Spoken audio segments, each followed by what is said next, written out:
Welcome to Authors Alcove for Fantasy Writers. This is episode 28 of the Story Savvy series, where Rebecca, a developmental editor with Heartbound Editing, is helping me self-edit my good story into a great one.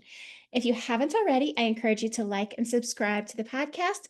You can also join the Authors Alcove community on Patreon or check out the membership site on authorsalcove.com. Right now is the summer book giveaway. And I'm always going to plug her book since she's right there, A Heart of Flame. I have read it. Absolutely excellent. It is one of them on there. I think it's like the second or third one on there, at authorsalcove.org. There's also Angel of Water and Shadow. This is new adult. And then The Inhabitants, along with a bunch of others. Anyway, so last week we did our first genre-specific episode covering magic systems. If you're like me, you'd really geek out over that one, so I strongly recommend it. And today we're going to do the second of these two and talk about romance and love stories. So I'd like to welcome Rebecca. Hello, I'm happy to be here as always, and I'm excited today to tackle this topic of romance and how to nail it as a main plot or a subplot. By the end of this episode, you will hopefully feel confident identifying what romance requirements you are nailing or missing, and know the difference between a love story and a true romance. So first off, like romance is a pretty broad genre.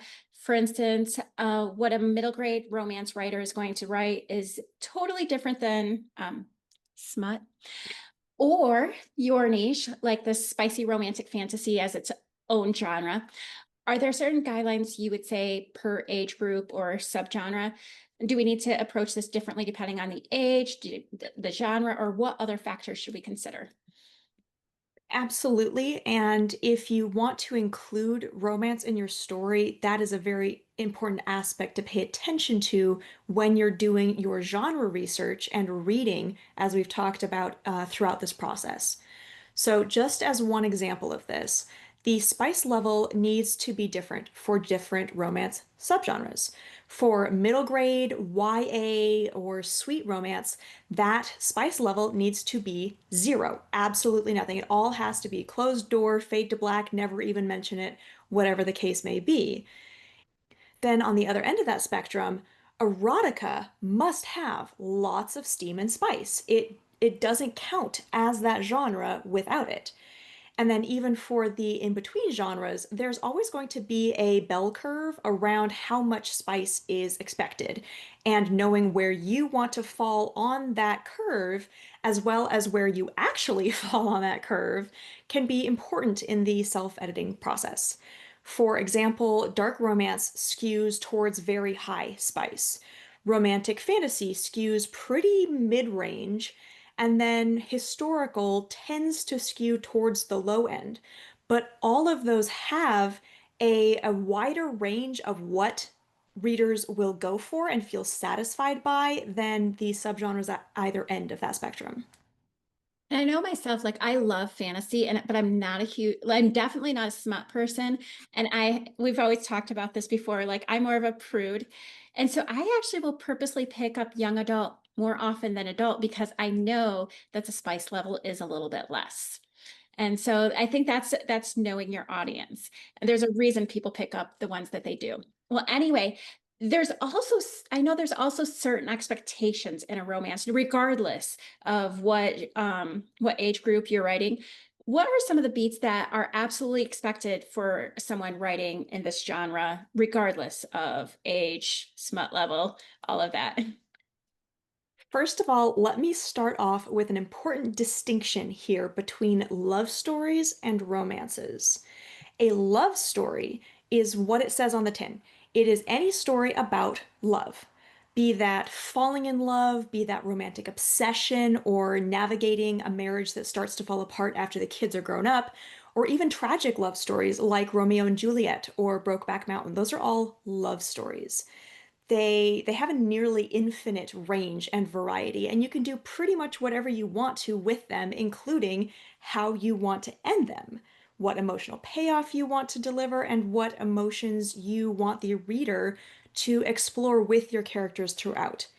If you watched episode 9 of this series, you may have noticed that Sue Mills, the guest host author that I had on for that episode, carefully described her novels as love stories, not romances, because they don't meet all of the requirements of a romance.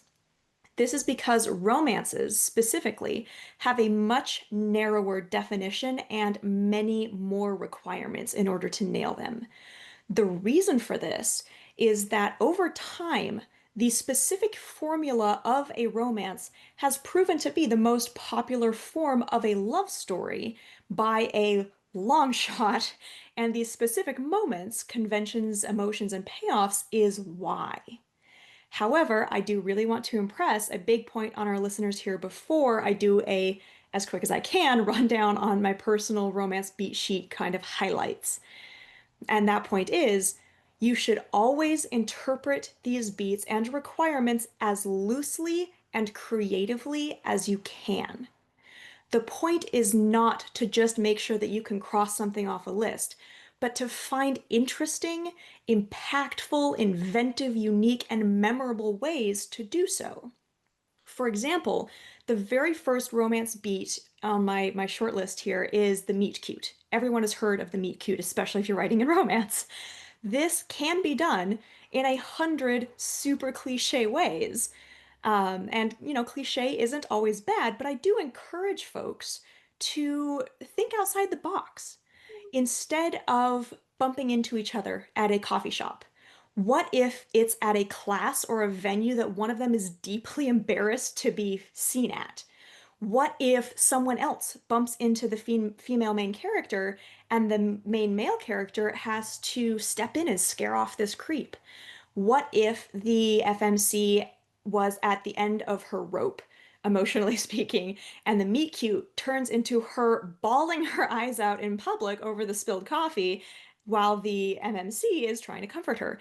There are lots of ways that this could go, even within the tamest, most cliche formulaic romance subgenres out there, like contemporary or small town, where you don't have a lot like magic or historical context to work with. So, having given those that caveat and that little example, here are some of the highlight romance beats. This is far from a comprehensive list, but I just want to give listeners an idea. After the meet cute, there should be some moments of growing attraction between the two people. Then they should agree to engage with each other in some ongoing way. And if there's an external force pushing them together or forcing them to keep interacting, that's even better. The midpoint shift in a romance is often a breakup between the lovers or an event which breaks the rose-colored glasses in some way so that it eventually builds into a breakup a little bit further down the road. And just to be clear, the breakup can also be a distancing. It can also be a calling off of plans. It doesn't have to literally be, we were dating and now I'm breaking up with you. Again, please interpret things loosely. So, moving into the second half is where the lovers need to do their introspection, take accountability for their flaws, and start working towards bettering themselves in some way. The next big beat needs to be the grand gesture or proof of love part one. This is often the lesser proof, and it is often not the big climax action that we'll get to in a minute. The important part here is that the protagonist, which is usually the female main character if you're writing heterosexual standard romance, that protagonist needs to prove that they have changed enough to earn the later, bigger proof of love from the secondary lover, and to show concretely that they want to make amends and have a second chance with this other person, even if they don't get it yet. After that, this is often where the subplot or the external plot gets resolved, especially if the romance is the main plot and you have a subplot that's running. Finally, and into this final act here, you have a run of the beats that most people think of when they think of romance beats. First, you have a turning point. This can be an internal change in perspective or goals. It can be a revelation from the other lover or from a secondary character, or whatever else is needed to end the belief that exists that they can never work together long term and give them some new hope. In A Heart of Flame, which you mentioned earlier, um, if anyone has read that, I chose to make that moment in my first book my main male character apologizing well for his previously flawed perspective, and my female main character having a major breakdown, which rekindles some emotional honesty between them. That's that turning point where they go from we're not speaking to each other to okay, we need to we need to figure some stuff out here. Next is the most important beat, in my opinion, the grand gesture proof of love from the second lover. This is the big moment where the people in the movie theater pull out their tissues to happy cry kind of thing. This is also the romance beat I most often find issues and flaws in when I'm editing. So here are a couple of aspects around this beat to check in your own work. First, it must include an element of sacrifice on the side of the person making the gesture. They need to risk their social standing or decline the promotion or otherwise lose or risk whatever it is that feels appropriate to be at stake in your genre and your book specifically. Second to this beat, it must be done selflessly and without expecting anything in return.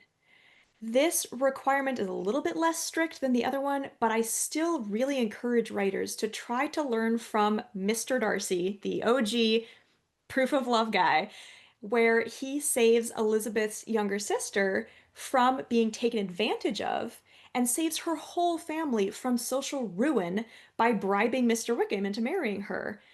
And in doing that, he asks that younger sister to keep his involvement a secret. He doesn't do it to show off and get Elizabeth to fall in love with him. He does it because he loves Elizabeth and wants her to be happy, even if it's not with him. If you can pull off that aspect of not expecting anything in return in your own story, that is going to pay off so well for your readers. It will increase your romantic payoff enormously. And then the third point here, I won't say requirement, but point on this beat is that the proof of love has to be received well by the protagonist. This might seem kind of obvious to romance writers, but it can still ruin the romance if it doesn't come across the right way, and I have seen that. So, lastly on this list of beats, the romance must end with a happily ever after or a happily for now. Without one of those, even if you hit all of the other beats, you do not have a romance, you just have a love story. So, for added clarity, the reader doesn't need to know if it's a happily ever after or a happily for now. Both should be presented as we do not intend to break up for the foreseeable future.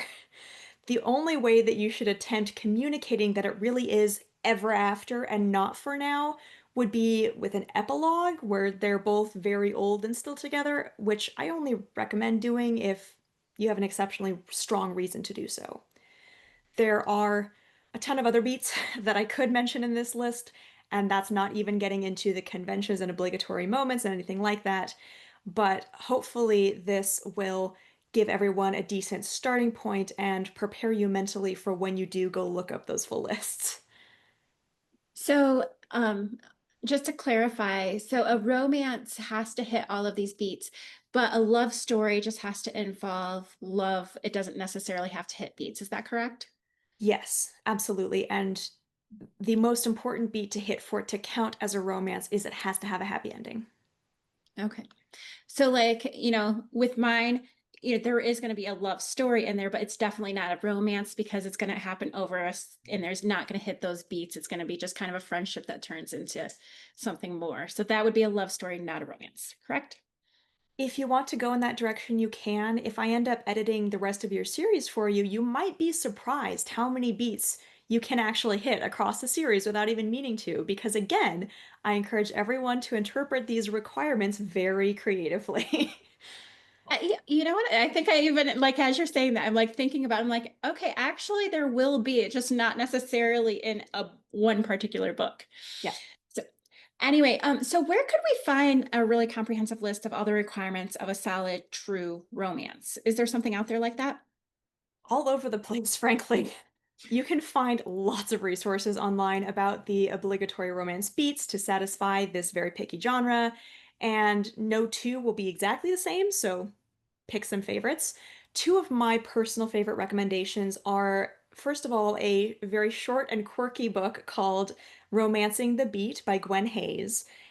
Yes, and then second is the Love Story Guide from StoryGrid, which unfortunately is difficult and expensive to get your hands on legally since they stopped offering that masterclass, but I will still link both of those resources in the show notes. Awesome. So how can we know if we hit the major emotional moments for romance specifically? This is so important. Hitting them is what will get readers loving and remembering your book. And missing them, even by what may seem like a very little, can taint the whole story and make your readers feel frustrated or disappointed. In self-editing, you are a little bit limited in how well you can check if you're nailing those emotional moments. Using a romance beat sheet, however bare basics or in depth works for you as an individual, is a great starting point. You can also go through and make sure that the big emotional moments and your nonverbal communication, your demonstrated actions and choices, dialogue, and all of the other layers are layered correctly, and that your lovers are coming across in a way that isn't self-contradictory in the romance moments. Beyond that, you really need outside perspective, which is why I always recommend finding feedback readers familiar with your genre. Doesn't matter if those are alpha readers, beta readers, critique partners, or a developmental editor. So what are some of the most common mistakes that you see as a development editor that writers make when trying to craft a romance? A couple of things come to mind. Number one is not delivering a clear climax proof of love or happily ever after slash happily for now. You need to have a clear ending where you can look at it and go, yep, they're together now and they're going to stay that way. Number two is the author doesn't provide a rival or a harmer or any other force of antagonism to be contended with by the lovers. Third point is, yeah, where the author does a great job of building up a love triangle or a rival to the FMC or the protagonist to choose between with the MMC or the secondary lover, to the point where readers think that the protagonist should have chosen differently. Obviously, reverse harem is an exception to this, where they don't have to choose, they can take both. But I have read and edited a couple of romances where I felt disappointed that the protagonist chose the lover that they did, and you don't really want that with your novels. Mistake number four is when an author is trying to get by with a grand gesture, proof of love that feels lacking in any sense of sacrifice, or is only done to try to get the other person back with no layer of it just, being the right thing to do for the sake of it. Mistake five is never introducing flaws in the lovers for them to overcome to eventually earn being together. You have to have that sense of, well, I, didn't believe in love or I was too selfish. And it's the act of overcoming that flaw that makes the happily ever after or the happily for now with the other person feel earned and deserved and have a good payoff. I forgot what number we're up to, but another mistake that I've seen often is presenting the book as a romance when the romance is actually clearly a subplot to a different plot that dominates the story. In which case, I refer listeners back to episode 25 on this topic.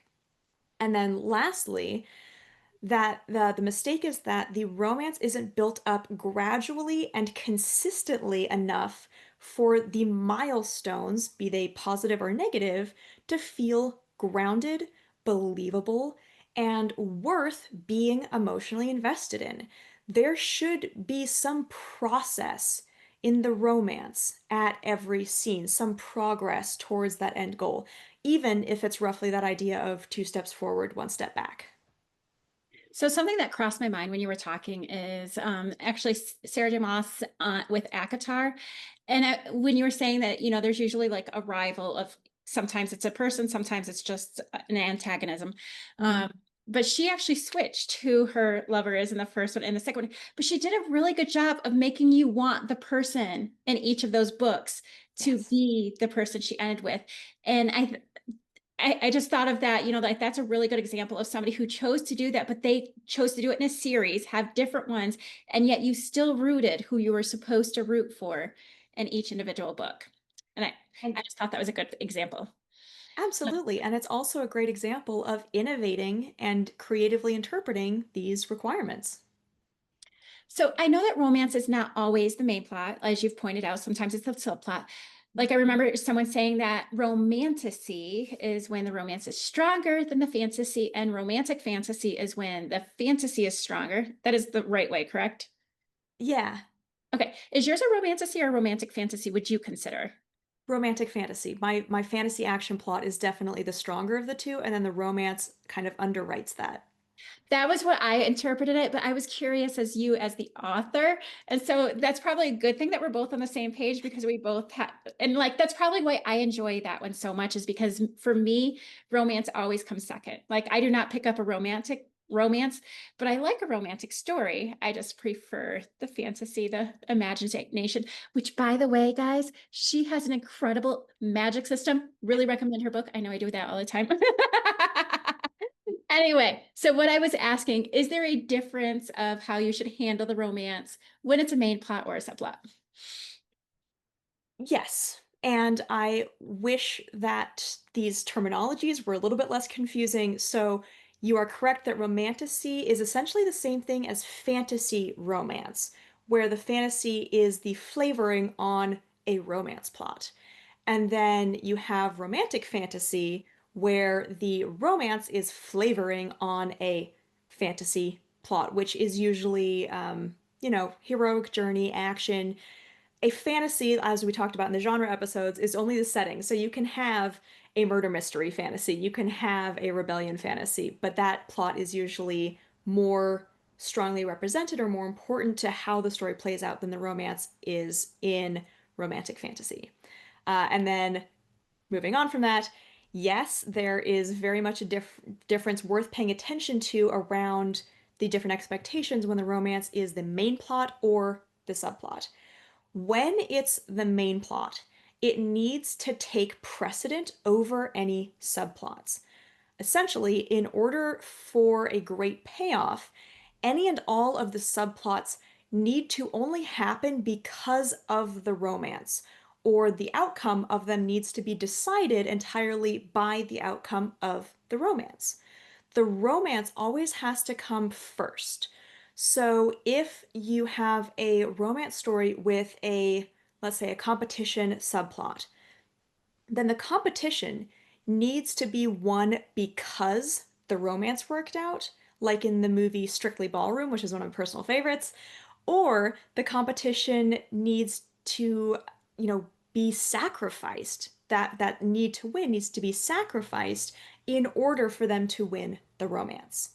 However, if you have a competition story as the main plot with a romance subplot, then the opposite needs to be true.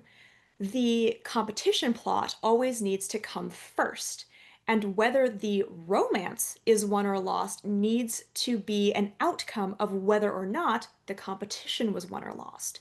The romance then can only be won if the contest is won, or the romance is lost because the protagonist prioritized the competition over the romance, that sort of thing.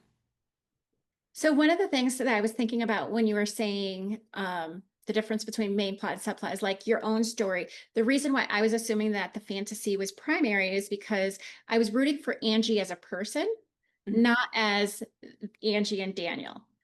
And Yes. so I think that that's how you can tell the difference. Like, what are you rooting for? Are you rooting for, and so for me, I was rooting for Angie as a person. Like, is she going to, and I can't say, No spoilers. but like I would, and I think that that's a good idea, or that was why I assumed that it was that the romance plot was the subplot in that particular book. So Stakes can be helpful in that too, because in my book, as an example, the protagonists both choose stakes other than love with each other as more important than the romance. oh, okay. So if the romance is not the main plot, how can we make sure the romance doesn't distract from the main plot? Because obviously you did a good job of that because I was rooting for Angie. Or in some cases, when do we need to make a shift and realize that maybe we're actually writing a romance? I'm mostly going to refer people back to episode 25 for the second question that you asked there. It comes down to how well you are hitting the expectations for each of your different genre options, what emotions and themes you are exploring and delivering, and all of those aspects we talked about in that episode.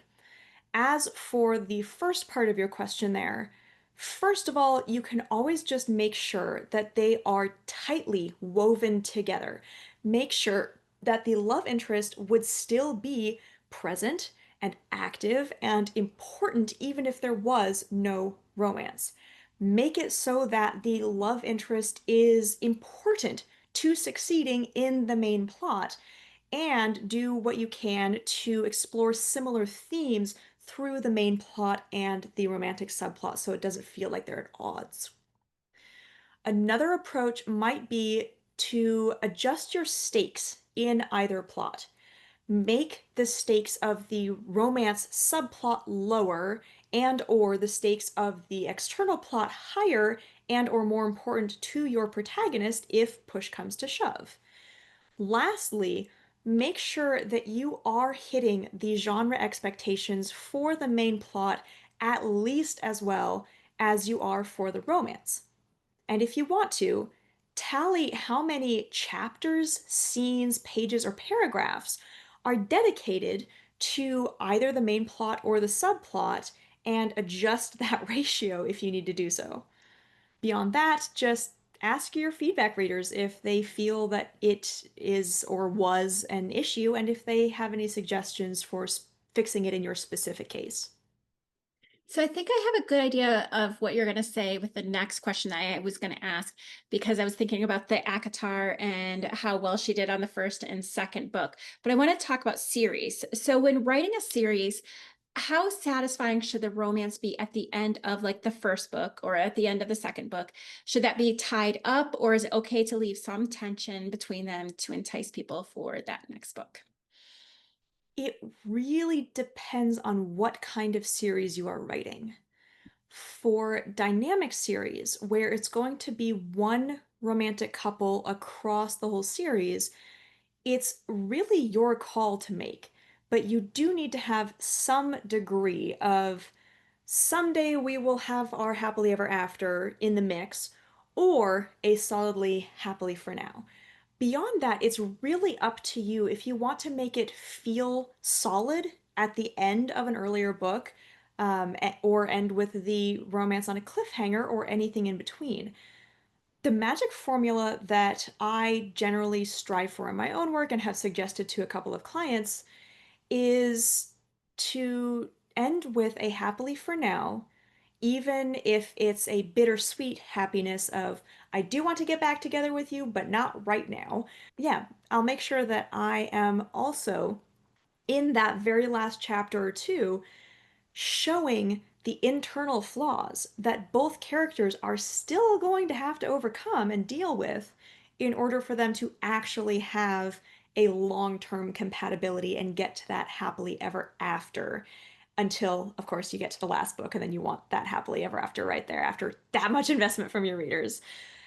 So that's a dynamic series. And then for a standalone series, I suggest treating each book like there won't be another and giving it a solid enough happily for now, happily ever after that you are delivering the maximum amount of romantic payoff you possibly can because that is then going to show your reader that they can expect that same high quality hit from the other books in that standalone series. So I know we need to wrap up here, but I did want to ask one last question. And this question makes me think about Hallmark movies and how tropey and cliche they are. Like you can literally, my husband, whenever I watch a Hallmark movie, he's never sat down, not once, to a Hallmark movie, but he can tell me the entire storyline just by walking. He's like, "Oh, you were watching a Hallmark movie," and he tells me the storyline. I'm like, "Hey, you ruined it for me," but I still have to watch it. So, but when we're writing our own stories, we're not writing Hallmark stories. So, are there certain cliches or tropes that we should avoid? The answer might surprise you. My answer is no. Oh, All that matters is that you know exactly who you are writing to and exactly what subgenre accurately describes your book. Some and that's people, that's you? that, Yeah, yeah, and that's well, and that's why I can watch every Hallmark movie there ever was and not care that their fact that they're following every trope, every cliche, Mhm. every moment, and you literally can say exactly what's going to happen. I enjoy that. And those movies are made for you, not your husband. Because some people will absolutely love every single cliche or trope you see others hating. Pregnancy, CNC, why choose, cheating, kink, sweet, kidnapping, conventionally unattractive, monsters, aliens, you name it. All of those may score very unfavorably if you polled all romance readers across all subgenres together. But there are subgenres and subsections of that audience that go absolutely feral for those tropes and conventions and cliches if you just find the right readers.